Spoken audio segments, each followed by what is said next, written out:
Hello friends, बेटा last lecture में हम लोगों ने डिस्कशन किया था कंसंट्रेशन टर्म्स के बारे में, उसको ख़त्म कर दिया हमने। ठीक है, उसके जस्ट आगे हम लोगों ने ठीक है फिर से स्टार्ट किया था। मैंने आपको मोलैरिटी ऑफ द मिक्सचर और उनके जो है जैसे अगर डिफरेंट टाइप के मिक्सचर्स दिए हों तो उनकी हम मोलैरिटी कैसे निकालते हैं तो उसको भी मैंने एक्सप्लेन कर दिया था। हम किसी भी आयन की कंसंट्रेशन निकाल सकते हैं बेटा, मैंने उसको भी एक्सप्लेन कर दिया था। ठीक है, लास्ट लेक्चर में हमने आपसे बोला था कि अब जो है हम लोग एंट्री करेंगे इसके अंदर कॉलिगेटिव प्रॉपर्टीज़ के अंदर।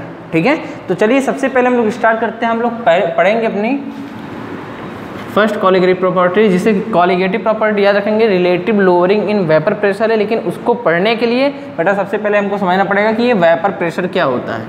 आज का टॉपिक अपना रहेगा वेपर प्रेशर। ठीक है, बात करेंगे बेटा वेपर प्रेशर क्या होता है, जिसे हिंदी में क्या कहते हैं, वाष्प दाब कहते हैं। ठीक है, अब इसको समझना है। ठीक है, तो हम इसको डायरेक्टली नहीं समझ सकते। ठीक है, और पहली बात तो ये कि आप लोग जब भी वेपर का नाम आता होगा तो आप सोचते होंगे ठीक है कि ये किसी ना किसी तरीके से टेम्परेचर से रिलेटेड है। बट हाँ, ये टेम्परेचर से रिलेटेड होता है। ठीक है, बट अपन क्या करेंगे, अपन डायरेक्ट जो है अगर ये सोचे कि हम वेपर प्रेशर को समझ सके तो ऐसा नहीं है। इसके लिए हम लोग इसको पढ़ने से पहले एक और टॉपिक को डिस्कस करेंगे, वो है अपना इवेपोरेशन। बात करेंगे इसका इवेपोरेशन यानी कि वाष्पन जिसे कहा जाता है। क्लियर है, इसको समझने के लिए हम पढ़ेंगे सबसे पहले क्या, इवेपोरेशन। ठीक है, अब बेटा जैसे कि आप देख सकते हैं कि ये बॉटल है, इसके अंदर क्या है, ये जो है एक लिक्विड भरा हुआ है। ठीक है, जैसा कि मैं स्टार्टिंग से बता रहा हूँ, इसमें क्या है वो प्योर वाटर है, ये कोई सोल्यूशन नहीं है, ये एक लिक्विड है, प्योर लिक्विड है। ओके है, अच्छा एक बात बताइए, अभी जैसे क्या है कि ये ओपन रखा हुआ है। ओके है, अब मैंने इसको क्या किया बेटा, ओपन कर दिया है। अब आपको क्या लगता है इसमें कौन सी प्रोसेस चल रही है, अभी कुछ इसमें हो रहा है नहीं हो रहा, हम कैसे पता करेंगे बेटा, आसान है। क्या करेंगे इसको, अभी सपोज कर लेते हैं कि चूँकि वाटर की डेंसिटी 1 ग्राम पर ml होती है, तो हम सपोज करते हैं कि अभी प्रेजेंट टाइम में इसमें approx 750 gram 750 gram of water present है, या 750 ml वाटर क्या इसमें प्रेजेंट है। ठीक है, आफ्टर सम टाइम अगर कुछ समय के लिए हम इसको छोड़ दें तो क्या ये 750 ग्राम का रह जाएगा बेटा, बिल्कुल नहीं होगा।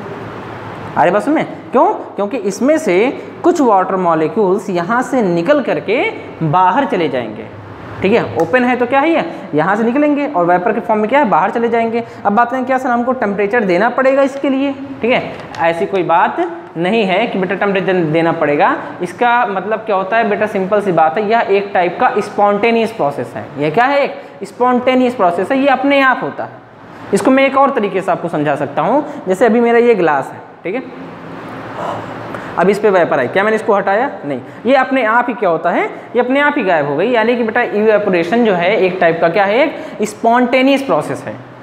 ठीक है, क्या इतनी बात समझ में आती है। ठीक है, मेरा बेटा एक छोटा सा क्वेश्चन रहेगा, ये बताइए क्या अब मैं इस बोतल को टाइटली हेल्ड कर दिया हूँ। ठीक है, अब क्या लगता है, अब बताइए इसमें इवेपोरेशन हो रहा है नहीं हो रहा है, इसमें इवेपोरेशन हो रहा है नहीं हो रहा है बेटा, हो नहीं सकता, हो रहा है। इस समय भी इसमें भी इवेपोरेशन हो रहा है। ठीक है, बस पहले केस में जब ये ओपन था और अब में अंतर सिर्फ इतना आएगा कि पहले इसका जो है वेट रखने पे क्या होता था बेटा, कम हो रहा था, अब इसका वेट कम नहीं होगा, ये 750 ग्राम यानी 750 ग्राम या 750 ml ही रहेगा।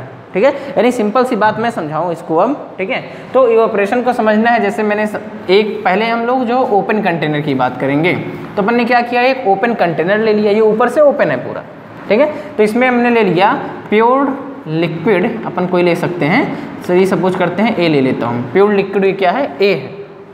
ठीक है, अब इसमें क्या है, सिंपल सी बात है, सपोज करते हैं कि ये यहाँ तक पूरा भरा हुआ है, तो सिंपल सी बात है ये लिक्विड ए है तो उसमें केवल ए के ही मॉलिक्यूल्स होंगे। ठीक है, तो यहाँ पर ए का मॉलिक्यूल है।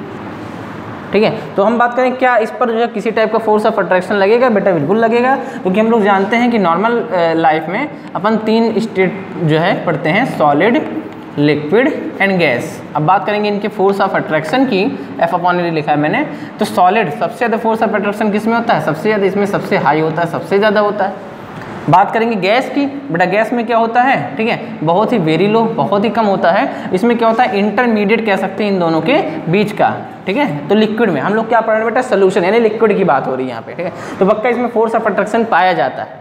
ठीक है। हाँ, हम इस चीज़ को ऐसे भी समझ सकते हैं बेटा, फोर्स ऑफ अट्रैक्शन की जैसे अभी जैसे हमारे पास 750 ml वाटर है, अगर मैं इसको यहाँ पे फेंक दूँ, ठीक है, तो क्या ये पूरा वॉल्यूम ऑक्यूपाई करेगा? पूरे इसको नहीं करेगा। क्यों नहीं करेगा? क्योंकि बेटा इसमें क्या है, फोर्स ऑफ अट्रैक्शन क्या है, इसमें ज़्यादा पाया जाता है, ठीक है, इस वजह से ऐसा है, ठीक है, रिलेटिवली क्या जाता है। लेकिन अभी गैस है तो इसमें इतना ज़्यादा कम होता है कि अगर मैं क्या करूँ, 750 ml मैंने किसी गैस को अगर छोड़ दिया यहाँ पे, जैसे आपने देखा होगा परफ्यूम अपन यूज करते हैं, अगर हम क्या करें यहाँ पे छोड़ दें, ठीक है, तो क्या होगा, ये पूरे एरिया को क्या करेगा, पूरे इस रूम को क्या करेगा, ऑक्यूपाई कर लेगा, ठीक है। तो सिंपल सी बात है, ये एटम जो ए है इसका, ठीक है, मॉलिक्यूल जो ए है, ये क्या करेगा, ये लिक्विड, इसमें क्या होगा, हर जगह से बेटा, हर तरीके से क्या होगा, इसमें फोर्स ऑफ अट्रैक्शन लगता रहेगा हर जगह से। आरी बात समझ में, ठीक है। यानी कि ये जो है अभी नॉट फ्री टू मूव, ये कहीं भी मूव करने के लायक नहीं है, ठीक है। लेकिन क्या ये अंदर का मॉलिक्यूल है? अब बात करेंगे क्या बेटा, सरफेस पे नहीं रहेंगे बेटा, सरफेस पे भी तो रहेंगे, तो यहाँ पे सरफेस पे रहेंगे, और ये भी क्या है, ए है, ठीक है। तो मेरा सबसे पहला क्वेश्चन ये आता है कि सरफेस पर कौन से मॉलिक्यूल रहेंगे, ये अंदर है और ये कौन रहेंगे बेटा? सिंपल सी बात है कि सरफेस पर वो मॉलिक्यूल रहेंगे सर जिनकी काइनेटिक एनर्जी, जिनकी क्या हो, जिनकी काइनेटिक एनर्जी क्या हो, ज़्यादा हो बेटा। जिनकी काइनेटिक एनर्जी ज़्यादा होगी वो क्या करेंगे, सबको धक्का मारते क्या जाएंगे, ऊपर आ जाएंगे, ठीक है। अब इसमें और इसमें क्या डिफरेंस है बेटा? सिंपल सी डिफरेंस है कि इनमें जो फोर्स ऑफ अट्रैक्शन है वो सिर्फ और सिर्फ क्या है, नीचे की ओर लग रहा है। कहाँ है, नीचे की ओर ही लग रहा है, इनसे लग रहा है, लेकिन ये ऊपर से क्या है, फ्री है। आ रही बात समझ में? तो आफ्टर को सम टाइम ये क्या हो जाएंगे, यहाँ से इस सतह को जो है छोड़ करके ऊपर चले जाएंगे, and this process is called as evaporation, ठीक है। आगे बात समझ में। लेकिन अगर किसी बच्चे जो मैं आता कि इवेपोरेशन सर केवल ओपन वेसल में होता, तो ऐसा नहीं है। इवेपोरेशन जो होता है वो अपना बेटा ओपन के साथ साथ क्लोज वेसल में भी होता है। डिफरेंस क्या है, अभी थोड़ी देर में इसको हम लोग आगे एक्सप्लेन करेंगे, ठीक है। बताइए क्या इतनी बात समझ में आई कि इवेपोरेशन क्या है, ठीक है। इवेपोरेशन क्या है, इवेपोरेशन एक टाइप की स्पॉन्टेनियस प्रोसेस होती है जिसमें क्या होते हैं कि जो मॉलिक्यूल्स होते हैं, in which the liquid molecules present on the surface becomes evaporise, ठीक है। जिसमें क्या हो, एक ऐसी प्रोसेस, ठीक है, a process in which the molecules of the liquid present on the surface of the liquid becomes evaporized called as, उसे क्या कहते हैं, evaporation कहा जाता है, ठीक है। क्या इतनी बात आपको समझ में आती है, ठीक है। तो यही अपनी डेफिनेशन रहेगी, इसको अपन जो है नोट कर लेंगे, ये पूरा समझ में आता है। आगे बात समझ में, ठीक है। हाँ, अब इसके अंदर मैं कुछ चीज़ें और पूछना चाहूँगा कि जैसे कि अपन बात करें अगर, ठीक है, अगर मैं क्या करूँ बेटा, यही कंटेनर था, अभी मैंने इसको क्या किया, क्लोज कर दिया, इसको मैंने क्या किया, बंद कर दिया, ठीक है। ये अपना वही है, प्योर लिक्विड यही है, ठीक है। अगर मैंने इसको बंद कर दिया तो इसमें सेम अभी भी वैसे ही रहेंगे, ठीक है। सपोज करते हैं यहाँ तक सरफेस है तो अपना यहाँ पर भी ए रहेंगे, ठीक है। लेकिन अब क्या हो रहा है, ठीक है बेटा, अभी भी फोर्स ऑफ अट्रैक्शन नीचे ही है, ठीक है। क्या ये ऊपर नहीं जाएंगे, ये भी बिल्कुल जाएंगे ऊपर, ठीक है। लेकिन यहाँ पे बेटा एक प्रॉब्लम है, क्या कि ये अभी अपने पास क्या है, ये लिक्विड फॉर्म में है, ठीक है। इवेपोरेशन होगा तो ये किस में चला जाएगा, अपना वेपर फेज में चला जाएगा। ये लिक्विड से किस में चला गया, वेपर में, ठीक है। अब प्रॉब्लम ये है कि यहाँ पर आएंगे तो सही, ठीक है, लेकिन ये इस सतह को छोड़ के वापस कहीं नहीं जा सकते, तो कुछ समय बाद पहले तो क्या होगा, इसमें इवेपोरेशन होगा। क्या होगा, इवेपोरेशन होगा, और आफ्टर सम टाइम, कुछ समय बाद ये जो इवेपोरेट हो गए वो क्या होंगे, जब ये मिलने लगेंगे तो क्या स्टार्ट हो जाएगा, अपना कंडेंसेशन हो जाएगा। क्या स्टार्ट हो जाएगा उसके बाद, कंडेंसेशन, यानी कि संघनन स्टार्ट हो जाएगा, ठीक है। इसी वजह से अगर स्टार्टिंग में सपोज कर लीजिए कि इसका जो मास था वो अपन ने लिया था कितना, 750 ग्राम, अगर 750 है तो आफ्टर 1 आवर, ठीक है। अगर हमने कोई चेंज नहीं किया कि सर यहाँ से छेद कर दिया, फिर ऐसा अपन कुछ नहीं करते हैं, तो बेटा इसका जो वेट है वो वैसे का वैसा ही बना रहेगा। अगर यानी कि सिंपल सी बात है, अगर कोई ओपन वेसल है, क्या ओपन वेसल में कभी कंडेंसेशन हो सकता है, तो ओपन वेसल में कंडेंसेशन नहीं होगा, ओपन वेसल में इवेपोरेशन होगा।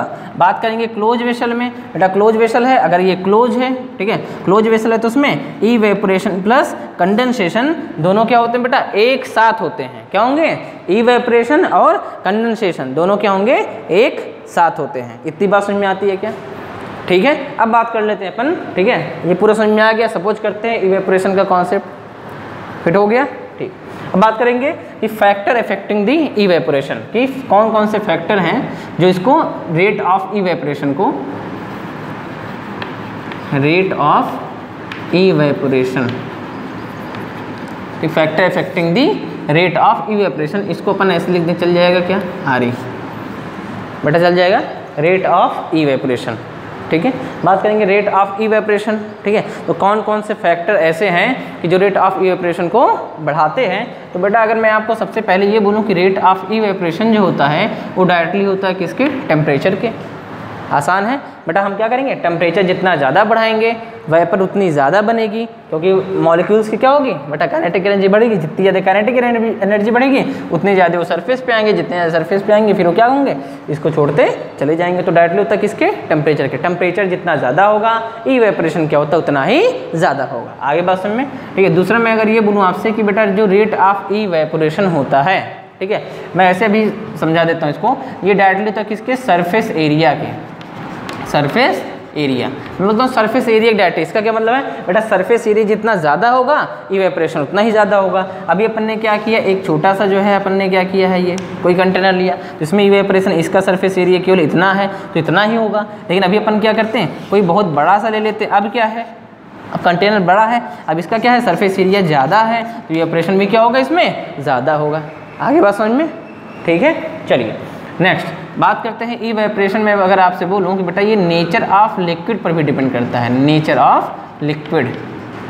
ठीक है, अपन ने किस टाइप का लिक्विड लिया है ये चीज़ इस पर भी डिपेंड करती है। इसको मैं ऐसे समझाता हूँ, जैसे अपन ने क्या किया, पानी लिया, पानी, ठीक है, रसना और शहद, तीन चीज़ें ले ली, हनी ले ली। ठीक, अब बताइए बेटा तीन चीज़ें हैं, अब तीनों में क्या है कि अगर मैं आपसे पूछूं कि बताइए इसमें, ठीक है, जो है रेट ऑफ इवेपोरेशन किसका ज़्यादा होगा, सिंपल सी बात है, पानी का। किसका ज़्यादा होगा, वाटर का ज़्यादा होगा बेटा। क्यों, क्योंकि सिंपल सी बात है, ठीक है, जो वाटर है अपन ने क्या लिया, वाटर ले लिया, H2O ले लिया, अपना रसना ले लिया और उसके साथ में क्या लिया, अपना एक अपन ने शहद ले लिया। ठीक है, अब बात करेंगे इसकी, तो वाटर, रसना और शहद अपन ले लिया। ठीक है, अब क्या है बेटा, इसमें जो फोर्स ऑफ अट्रैक्शन है रिलेटिव इन दोनों का क्या है, कंपेयर में कम है। और बात करेंगे इसमें फोर्स ऑफ अट्रैक्शन, ठीक है, तो इसके रिलेटिव में फोर्स ऑफ अट्रैक्शन इसका कम है। ठीक है, लेकिन इसके बात करेंगे फोर्स ऑफ अट्रैक्शन, इसका फोर्स ऑफ अट्रैक्शन क्या है, एज कम्पेयर टू इनके ज़्यादा है। इसका भी ज़्यादा लेकिन कम, इसका भी है फोर्स ऑफ अट्रैक्शन लेकिन इसका सबसे कम है, इसका सबसे ज़्यादा, इसका उससे कम और इसका सबसे कम। फोर्स ऑफ अट्रैक्शन जितना कम होगा उसके इवेपोराइज होने की टेंडेंसी क्या होगी बेटा, उतनी ही ज़्यादा होगी। यानी सिंपल सी बात है, नेचर ऑफ लिक्विड पर भी डिपेंड करता है। ठीक है, आगे बात समझ में। ठीक, एक चीज़ और, जो रेट ऑफ इवेपोरेशन होता है बेटा, इसको एक चीज़ और इफेक्ट करती है, चलिए मैं वो समझा देता हूँ बेटा। ये डायरेक्टली होती है किसके, ड्राई एयर के। किसके, ड्राई एयर की बात करेंगे। सर ये ड्राई एयर, ठीक है, आप लोग बार बार पढ़ते होंगे, आज से क्लियर रहेगा। कोई बच्चा जान रहा है कि ये ड्राई एयर और मॉइस्ट एयर क्या होता है? एक होता है मॉइस्ट एयर और एक होता है ड्राई एयर। जानते हैं इसके बारे में? चलिए बताता हूँ, अब नहीं भूलेगा बेटा। ड्राई एयर ऐसा लगता है ना, सूखी हवा, ठीक है, तो ये एयर है, तो एयर है, चाहे एयर वर्ड बेटा कहीं पर भी आएगा, हम याद रखें उसमें O2 + N2 तो जरूर रहेगा, यानी कि O2 और N2 क्या है, दोनों में प्रेजेंट होते हैं। आ रही बात समझ में? लेकिन लिखा ना मॉइस्ट एयर, मॉइस्ट एयर मतलब क्या हो गया, जिसमें मॉइस्चर हो, यानी कि जिसमें ऑलरेडी वाटर वेपर प्रेजेंट हो। जैसे आपने देखा होगा ना कि यहाँ जो एयर है उसमें क्या है, वाटर वेपर प्रेजेंट होता है। जैसे अपन ने कोल्ड ड्रिंक की बोतल बाहर से निकाल के रख दिया, तो आपने देखा होगा ऐसा थोड़ी कोल्ड ड्रिंक में छेद होता है तो उससे पानी की बूंदें आ जाती हैं उसमें, ऐसा नहीं है। ठीक है बेटा, सिंपल सी बात है, जो एटमॉस्फेयर में जो वाटर वेपर है जिसे ह्यूमिडिटी कहते हैं, ठीक है, जो मॉइस्चर है, ठीक है, वो क्या होगा, टेम्परेचर को बैलेंस करने के लिए वहाँ आकर के क्या होता है, बार बार कंडेंस होने लगता है। ठीक है, और कंडेंसेशन से क्या होता है, हमको वाटर ड्रॉप दिखाई देती हैं। तो ड्राई एयर में क्या होता है, ओनली क्या होता है, ऑक्सीजन एंड नाइट्रोजन होता है। और जो मॉइस्ट एयर होता है उसमें क्या होता है, ऑक्सीजन और नाइट्रोजन के साथ केवल क्या होता है, वाटर वेपर भी प्रेजेंट होता है। बात याद रखेंगे, क्लियर है। अब बात करेंगे ड्राई एयर। बेटा सिंपल सी बात है, अगर किसी जो है, जैसे मान लीजिए कि ये कंटेनर का अपना क्या है, सरफेस है, ठीक है, यहाँ से अपना क्या इवेपोरेशन हो रहा है। अगर हम क्या करें, यहाँ से अपन ने क्या किया, यहाँ से अपन ने ड्राई एयर पास कर दिया। बेटा आप जैसे ड्राई एयर को पास करेंगे तो क्या करेगा वो, यहाँ पर जो ऊपर जितनी वेपर आ रही है उनको बहुत तेज़ी के साथ क्या करेगा,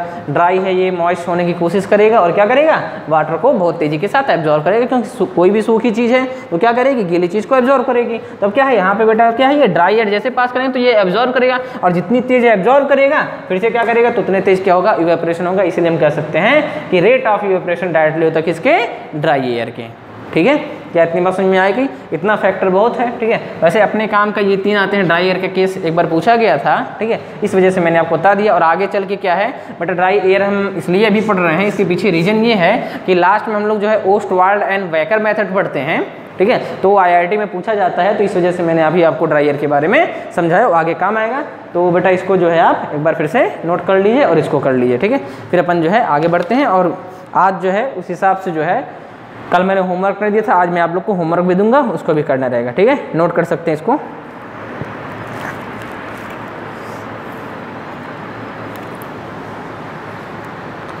ठीक है, नोट कर लिया होगा। चलिए बेटा अब बात कर लेते हैं कि ये अपना हो गया क्या, इवेपोरेशन के बारे में, ठीक है। अब हम लोग समझेंगे किसके बारे में कि इवेपोरेशन। सर आपने इवेपोरेशन पढ़ाया है, ये वेपर प्रेशर का इससे क्या रिलेशन है? बेटा रिलेशन है, जब क्या होगा इवेपोरेशन तो चलता रहेगा, इवेपोरेशन चलेगा, उसके बाद क्या होगा कि जब ये यहाँ पर आ जाएंगे तो इनका कंडेंसेशन होगा, ठीक है। और ये कंडेंस होकर के क्या होंगे, क्या ये वेपर नीचे की ओर अपना प्रेशर नहीं लगाएंगे? बेटा नीचे की ओर क्या करेंगे, ये भी प्रेशर लगाती हैं। आ रही बात समझ में? ये क्या करेंगे, अपना एक प्रेशर लगाएंगी। तो जब क्लोज कंटेनर रहेगा तो उसमें एक प्रेशर लगाती हैं, है कि नहीं? और ये जो प्रेशर लगाएंगी, and this pressure is called as vapour pressure. कैसे आया? Vapour pressure. यानी कि इवेपोरेशन के केस में अगर हम क्या करें, बस वेसल को अगर हम क्लोज कर दें तो प्रोसेस कैसी हो जाएगी, तो उसके अंदर जो भी प्रेशर आएगा वही क्या कहलाएगा, वेपर प्रेशर कहलाएगा। इसकी डिफिनीशन में भी आगे लिखवाता हूँ, ठीक है। लेकिन सबसे पहले अपन क्या करते हैं, कंडेंसेशन समझ में आ गया। ये क्या है, पहले लिक्विड था, वो किस में जा रहा था, वेपर में, ठीक है। लिक्विड से वेपर बन रहा था, तो अपना कौन सा था, ये वेपोराइजेशन था। फिर वेपर कुछ समय बाद क्या होगा बेटा, क्लोज कंटेनर है तो कुछ अभी भी वेपोरेशन अपना चलता रहेगा, अभी वेपोरेशन चलता रहेगा तो क्या होगा, कुछ समय बाद ये सारे के सारे कलेक्ट होकर के फिर से नीचे आने लगेंगे, तो ये क्या हो जाएगा, कंडेंसेशन हो जाएगा, संघनन हो जाएगा, ठीक है। तो अगर मैं बात करूँ कि रेट ऑफ इवेपोरेशन, और ये एक चीज़ और है बेटा, आप ये सोचिए पहले कि ये जो रेट ऑफ इवेपोरेशन है, ये जो इवेपोरेशन प्रोसेस है, ये कब तक चलती रहेगी? ये जो रेट ऑफ इवेपोरेशन है ये कब तक चलेगी, ठीक है बेटा। सिंपल सी बात है, जब तक, कब तक चलेगी, जब कोई भी रिएक्शन बेटा तब तक चलती है जब तक जो है जैसे rate of evaporation rate of condensation के बराबर ना हो जाए। हम लोग 11th में पढ़ते हैं केमिकल इक्विलिब्रियम, ठीक है। तो इसमें क्या होता है, जब रिएक्टेंट और प्रोडक्ट दोनों के दोनों क्या होते हैं, एक साथ इक्विलिब्रियम में नहीं आ जाते हैं, ठीक है, तब तक वो प्रोसेस क्या होती है, चलते, हम कहते हैं रिएक्शन कंप्लीट नहीं हुई। इसमें रिएक्टेंट अपना क्या है बेटा, इसमें रिएक्टेंट है वाटर, अपना प्रोडक्ट क्या है, वेपर, ठीक है। ये जब ये लिक्विड और ये जो है वेपर, ये दोनों क्या होते हैं, जब एक साथ इक्विलिब्रियम में आ जाएंगे तो वहाँ पे क्या हो जाएगी, ये उसके बाद चलती रहेगी, लेकिन बनती रहेगी। लेकिन हम इसको क्या कहते हैं, अगर कोई चीज़ चलती, इवेपोरेशन अभी भी होगा, ठीक है, ये इवेपोरेशन होगा और कंडेंसेशन भी होता रहेगा, लेकिन ये क्या होगा, एकदम एग्जैक्ट टाइम पे रहेगा। यानी अगर अपन ने क्या किया, वाटर के लेवल, सपोज करिए वाटर के लेवल अपन ने यहाँ तक किया है, ठीक है, अब इसी पर इवेपोरेशन और कंडेंसेशन क्या है, एक दूसरे का इक्विलिब्रियम में आ गए, तो चलेगा, सभी चलता रहेगा। लेकिन ये क्या है, ये थोड़ा सा नीचे होगा, फिर ऊपर, ऐसे करके क्या हमेशा बना रहेगा। ये आ रही बात समझ में, ठीक है। और इस टाइप का जो इक्विलिब्रियम होता है, इसे बेटा क्या कहते हैं, डायनेमिक इक्विलिब्रियम। क्या कहते हैं इसको कहते हैं डायनेमिक। एक स्टैटिक होता है, यानी कि जैसे मैं खड़ा, ठीक है, अब क्या है, सेम फोर्स इधर से लगा दिया, इधर से लगा दिया, इधर से लगा दिया, इधर से लगा दिया, अभी मैं क्या हूँ, एकदम स्टेबल हूँ, ठीक है। इसको क्या कहते हैं, स्टैटिक इक्विलिब्रियम। लेकिन अभी क्या है, हम क्या है, अलग अलग दिशाओं से क्या है, इधर भी मैं जा रहा हूँ, इधर भी, अभी मैं हूँ तो एक ही जगह पे, बस मैं क्या थोड़ा सा इधर हूँ, थोड़ा सा इधर हो रहा हूँ, ठीक है। तो सिंपल सी बात है बेटा, इस टाइप का जो है वो क्या है, डायनेमिक है तो, लेकिन वो क्या है, डायनेमिक है, यानी लगातार जितना मैं इधर जा रहा हूँ उतना ही इधर जा रहा हूँ, तो उस टाइप का क्या है, ये डायनेमिक इक्विलिब्रियम कहलाता है, ठीक है। तो अब देखते हैं इसमें, तो एट टाइम t = 0 पर, एट टाइम t = 0, बट बेटा जब 0 सेकेंड था, ठीक है, तो क्या था, क्या मैं कह सकता हूँ कि अगर टाइम t = 0 की बात करूँ उस समय, ठीक है, उस समय की बात करें जब टाइम t = 0 था, तो क्या हो रहा था, जो अपने पास प्योर लिक्विड था, प्योर लिक्विड, इसमें दो चीज़ें हैं, ठीक है। इसमें क्या हो रहा था, इवेपोरेशन हो रहा था। क्या हो रहा था, इवेपोरेशन। क्या वहाँ पर कंडेंसेशन था बेटा, कंडेंसेशन बिल्कुल भी नहीं था, यानी कि रेट ऑफ इवेपोरेशन केवल था, ठीक है। यानी कि क्या हो रहा है, इवेपोरेशन यानी कि जो है लिक्विड चेंज हो रहा था किसमें, वेपर में, लिक्विड चेंज हो रहा था किसमें, वेपर में। लेकिन वहाँ पर कंडेंसेशन की बात करेंगे तो वहाँ पे कंडेंसेशन, बेटा कंडेंसेशन, वहाँ पे रेट कंडेंसेशन की कोई भी बात यहाँ पे नहीं थी, ठीक है। यानी हम ये भी कह सकते हैं कि स्टार्टिंग में, at starting rate of evaporation क्या होता है, मैक्सिमम होता है। ये क्या है, मैक्सिमम था। ठीक है, जितना हो सकता था उतना है, ठीक है।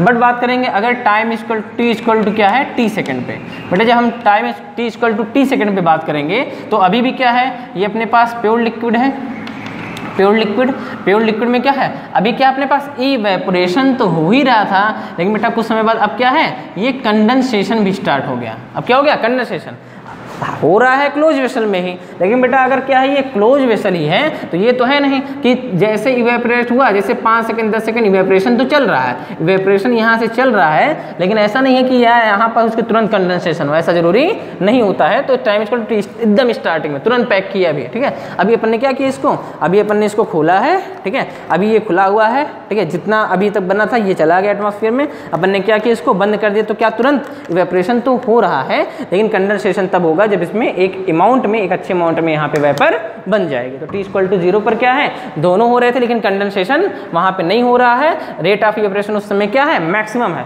लेकिन आफ्टर सम टाइम इवेपोरेशन और कंडेंसेशन दोनों होगा, यानी कि लिक्विड जो है वो बेटा किस में चेंज होगा, वेपर में, और कंडेंसेशन में क्या होता है, वेपर चेंज हो रहा है किसमें, लिक्विड में।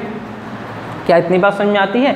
अब बात करते हैं T इक्वल टू एक ऐसा समय आ जाए इक्विलिब्रियम, T इक्वल टू क्या है, T सेकंड है, और वो जो समय वो कैसा है, इक्विलिब्रियम में है, ठीक है बेटा। अगर इक्विलिब्रियम में आ गया तो अब क्या होगा बेटा, अभी भी जो प्योर लिक्विड है, ठीक है, प्योर लिक्विड, इसमें क्या है, इसमें बेटा इवेपोरेशन भी है प्लस कंडेंसेशन भी है, यानी कि जो लिक्विड है वो अभी भी वेपर में चेंज हो रहा है, वेपर लिक्विड में चेंज हो रहा है, लेकिन बेटा दोनों में डिफरेंस क्या है कि यहाँ पर क्या था, यहाँ पर टाइम टी सेकंड पे RE is not equal to RC, यहाँ पे क्या था, रेट ऑफ इवेपोरेशन था, रेट ऑफ कंडेंसेशन था ही नहीं, ठीक है। अब यहाँ पे क्या है, rate of evaporation is not equal to rate of condensation, दोनों बराबर नहीं थे। अब इस तीसरे केस में क्या है बेटा, rate of evaporation is exactly equal to the rate of condensation.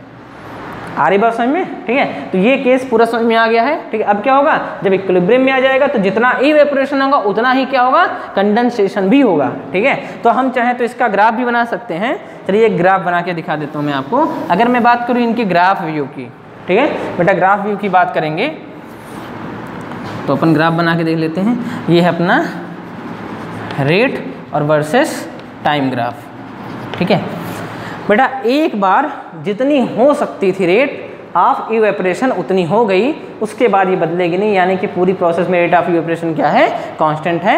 अपना क्लोज कर दिया इसको, बोतल को हमने क्या किया, पूरा बंद कर दिया टाइटली। अब जितना इवेपोरेशन होता था यानी स्टार्टिंग से मैक्सिमम थी, यानी कि रेट ऑफ इवेपोरेशन क्या है, ये रेट ऑफ इवेपोरेशन जो था ये उसकी लाइन है, ये क्या है, इसको मैंने क्या किया बेटा, इसकी जो रेट है ये क्या है बेटा, कांस्टेंट है। ये अरे बस में रेट क्या है, पूरी कांस्टेंट है, ठीक है। चाहे टाइम कितना भी हो जाए, चाहे 1 घंटा हो जाए, चाहे 2 घंटा हो जाए, चाहे 2 दिन हो जाए, 5 दिन हो जाए, 5 साल हो जाए, तो भी इसमें कोई भी चेंज नहीं आने वाला है। बस बाहर से कोई फैक्टर इफेक्ट इसको नहीं करना चाहिए। जितना इसमें जो है वाटर है, अगर 750 है तो चाहे 5 घंटे बाद, 10 घंटे बाद, 1 साल बाद, 2 साल बाद, 5 साल बाद, ये उतना का उतना ही रहेगा, ठीक है। आगे बस में यानी कि ये क्या है, टाइम पर भी डिपेंड नहीं कर रहा है, अपना रेट ऑफ इवेपोरेशन चल रहा है, ठीक है। अब क्या है, लेकिन रेट ऑफ जो कंडेंसेशन है, रेट ऑफ कंडेंसेशन क्या है, ध्यान से देखेंगे। रेट ऑफ कंडेंसेशन क्या टाइम के साथ क्या है, बढ़ता गया बढ़ता गया बढ़ता गया, है कि नहीं। पहले 0 था, पहले क्या था, 0। रेट ऑफ कंडेंसेशन RC कितना था, 0 से बढ़ता गया और लास्ट में कितना हो गया बेटा, रेट ऑफ इवेपोरेशन क्या है, अभी बीच में क्या है, ये दोनों बराबर नहीं है, यहाँ पे बराबर नहीं है, लेकिन लास्ट में जाते थे इक्विलिब्रियम में आते आते, ठीक है, यहाँ पर आते आते अगर ये बराबर होते, यही कौन सा टाइम है बेटा, यही टाइम मैं बता रहा हूँ आपको। ये जो टाइम है ये अपना क्या है, T इक्विलिब्रियम है, इक्विलिब्रियम का समय आ चुका है, और यहाँ पर आते ही ये क्या हो जाता है, ये यहाँ पे RE और RC क्या होते हैं, बराबर हो जाते हैं। और ये जो इक्विलिब्रियम है, this equilibrium is called as dynamic equilibrium. इसे क्या कहेंगे बेटा, डायनेमिक इक्विलिब्रियम कहेंगे, ठीक है। बताइए क्या इतनी बात समझ में आती है, ठीक है। तो ये था बेटा आपका इवेपोरेशन का पूरा कॉन्सेप्ट, दिमाग में घुस चुका अच्छे से, समझ गए, ठीक है। बस इसी को अपने को क्या करना है, जस्ट अपन क्या करेंगे, इसको को रिलेट कर देंगे वेपर प्रेशर से, और अपना जो है वेपर प्रेशर पे आ जाएंगे, ठीक है। तो बस आज इतना तक ही रहेगा, ठीक है। आज की वीडियो बेटा थोड़ी सी छोटी रहेगी, ठीक है। बाकी जो है अपन नेक्स्ट लेक्चर में देखेंगे। ओके, थैंक यू बेटा।